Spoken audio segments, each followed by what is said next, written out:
Hello guys, आज की video में हम बात करने वाले हैं laser power and infra limited के आईपीओ के बारे में। ये आईपीओ 9 जुलाई से 13 जुलाई तक ओपन रहने वाला है अप्लाई करने के लिए। अब ये आईपीओ ऑलरेडी फुली सब्सक्राइब हो चुका है और काफी डिमांड हमें इस आईपीओ में देखने को मिल रही है। तो ऐसा क्या है इस कंपनी में, इस वीडियो में जानेंगे।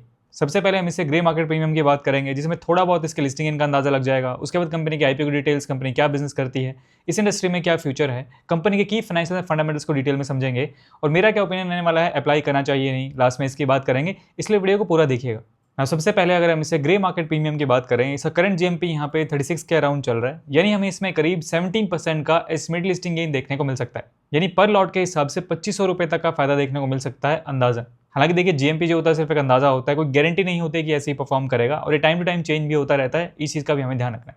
ना अगर हम इस कंपनी के बिजनेस के बारे में बात करें तो लेजर पावर एंड इंफ्रा या LPIL ये एक इंटीग्रेटेड पावर इंफ्रास्ट्रक्चर कंपनी है जो ऑलमोस्ट 30 सालों से बिजनेस में है। ये सिर्फ केबल्स और कंडक्टर्स नहीं बनाती, बल्कि इन हाउस EPC कैपेबिलिटीज भी रखती है, मतलब end to end solutions manufacturing से लेकर प्रोजेक्ट एग्जीक्यूशन तक।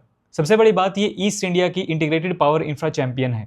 वेस्ट बंगाल में स्ट्रेटेजिकली लोकेटेड प्लांट है, पोर्ट्स के पास और रॉ मटेरियल के सोर्स के पास। इससे लॉजिस्टिक कॉस्ट कम और सप्लाई चेन स्ट्रॉन्ग रहती है।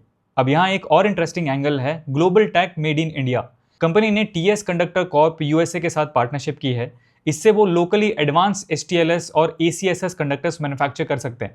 ये high performance low cost conductors हैं जो नॉर्मली कमोडिटी केबल से अलग हैं, यानी कंपटीशन से डिफरेंशिएट करने का सॉलिड मोट है। अब बात करते हैं टाइमिंग की। इंडिया पावर ट्रांसमिशन और डिस्ट्रीब्यूशन में बड़ा कैपेक्स कर रहा है। नेशनल इलेक्ट्रिसिटी प्लान के अंडर कंडक्टर मार्केट फाइनेंशियल 25 में 185 बिलियन से बढ़कर फाइनेंशियल 30 तक 240 बिलियन हो जाने वाला है।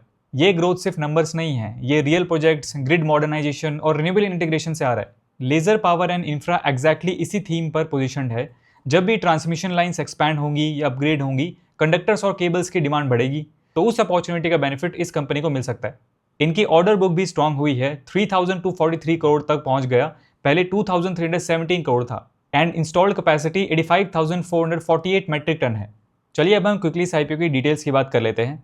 इस आईपीओ का प्राइस बैंड यहाँ पे 203 से 214 रुपीज पर शेयर का रखा गया है। टोटल इशू साइज यहाँ पे होने वाला है करीब 742 करोड़ रुपए का, जिसमें से 542 करोड़ रुपए का यहाँ पे फ्रेश इशू है और करीब 200 करोड़ रुपीज का यहाँ पे ऑफर फॉर सेल रखा गया है।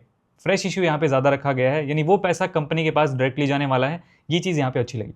फेस वैल्यू यहाँ पे रखी गई है 5 रुपीज पर शेयर। एक लॉट में यहाँ पे 70 शेयर्स रखे गए हैं, यानी आपको 14,980 रुपीज मिनिमम पे करने पड़ेंगे इस आईपीओ में अप्लाई करने के लिए। इस इशू की जो टाइमलाइन होने वाली है उसको आप यहाँ पे स्क्रीन पे देख सकते हैं। 16 जुलाई को इस आईपीओ की लिस्टिंग होगी और अब 13 जुलाई शाम 5 बजे तक इस आईपीओ में अप्लाई कर सकते हैं। इस इशू के ऑब्जेक्टिव की बात करें तो कंपनी जो फ्रेश यूज से पैसा उठाने वाली है उसका यूज कंपनी मेनली यहाँ पे अपनी डेट को रीपे करने के लिए यूज करेगी, तो ये चीज़ भी यहाँ पे सही लगी। चलिए अब हम इसके फाइनेंशियल्स की बात कर लेते हैं। सबसे पहले अगर हम इसके एसेट्स देखें तो एसेट्स हमें यहाँ पे ठीक दिखाई दे रहे हैं। ईयर ऑन ईयर ग्रोथ हमें एसेट्स में देखने को मिल रही है। फाइनेंशियल 26 में कंपनी के एसेट्स थे यहाँ पे 2632 CR के आसपास। उसके बाद टोटल इनकम इन रेवेन्यू की बात करें तो उसके अंदर भी हमें साल दर साल इंक्रीज देखने को मिल रहा है।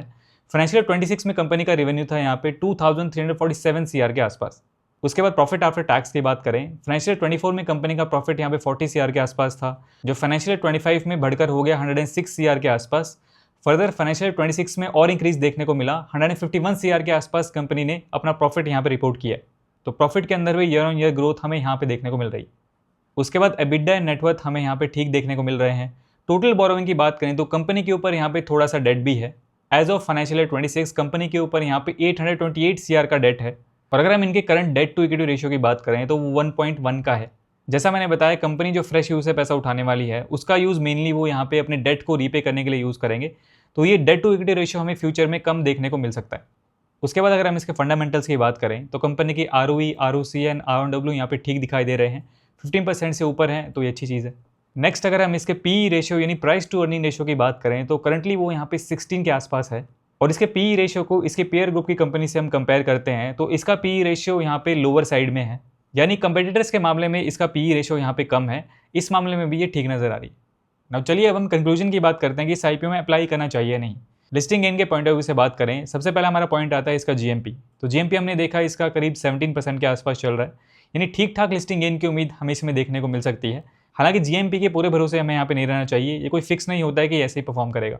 सेकेंड हमारा पॉइंट आता है इसकी एंकर लिस्ट। तो पर्सनली अगर मैं बात करूँ, मुझे इसकी एंकर लिस्ट यहाँ पे काफ़ी अच्छी लगी है, चाहे वो FIIs हों या DIIs हों, काफ़ी जाने माने नाम हमें इसकी एंकर लिस्ट में देखने को मिल रहे हैं।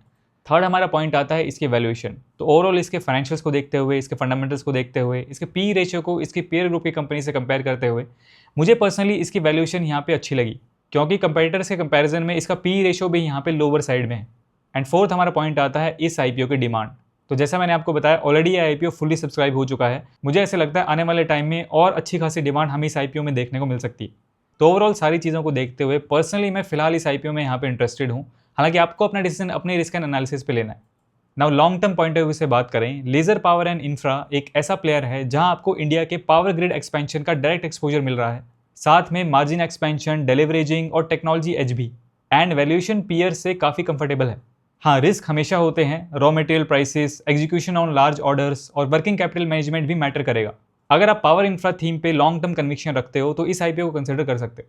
बाकी एज यूजुअल आपको डिसीजन अपने रिस्क एंड एनालिसिस पे लेना है। ये मेरा पर्सनल व्यू है फॉर एजुकेशन पर्पस, कोई बाय सेल रिकमेंडेशन नहीं है। आगे देखते हैं इसका जीएमपीएन सब्सक्रिप्शन वगैरह कैसा रहता है। उसको मैं यहाँ पे टेलीग्राम पे टाइम टू टाइम अपडेट भी करता रहता हूँ, वहाँ पे आप ज्वाइन कर सकते हैं। लिंक आपको वीडियो डिस्क्रिप्शन में मिल जाएगा।